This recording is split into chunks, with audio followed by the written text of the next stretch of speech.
we talk about the polluted bread, we got to understand first thing you need to understand as it pertains to any type of giving, any type of offering, is that God does not need your money. God does not need my money. God does not need your money.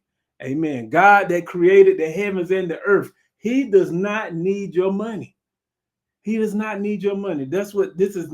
This is not about to the point where God is saying you got to give me this. If you don't do this, but because when you think about offering and when you think about giving, it should be willingly.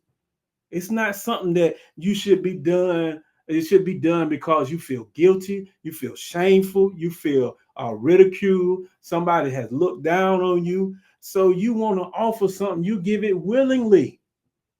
I'm ready to give. I thank God for the opportunity to give. You remember we talked about there are people who don't have as much as we have. So we should be thankful that we're able to give. And so in this lesson, the people could do better, but they weren't doing any better.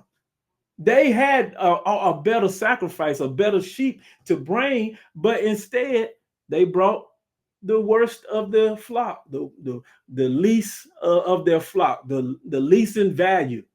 And when you offer something up to the Lord, it behooves us to give him our first and our best. Amen.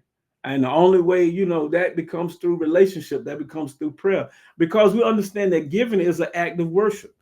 Giving is an act of worship. And so, as I pre-stated, Malachi is not just a book about tithing.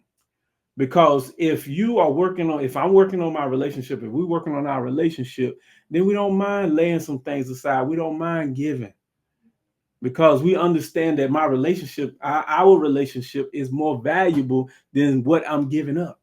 And so understand that. Remember that God does not need your money. What God is more interested in is your heart, your mind, your soul, your life. He's more interested in obedience, your heart, your mind, your soul. That's what he wants. It's not about money. That's what he wants, because he understands that's the only thing that's going to return. Heaven and earth shall pass away, but my word shall not return unto me void. And so at the end of the day, we're going to go somewhere. And the way we serve, the way we live, the way we carry ourselves is going to determine where we go.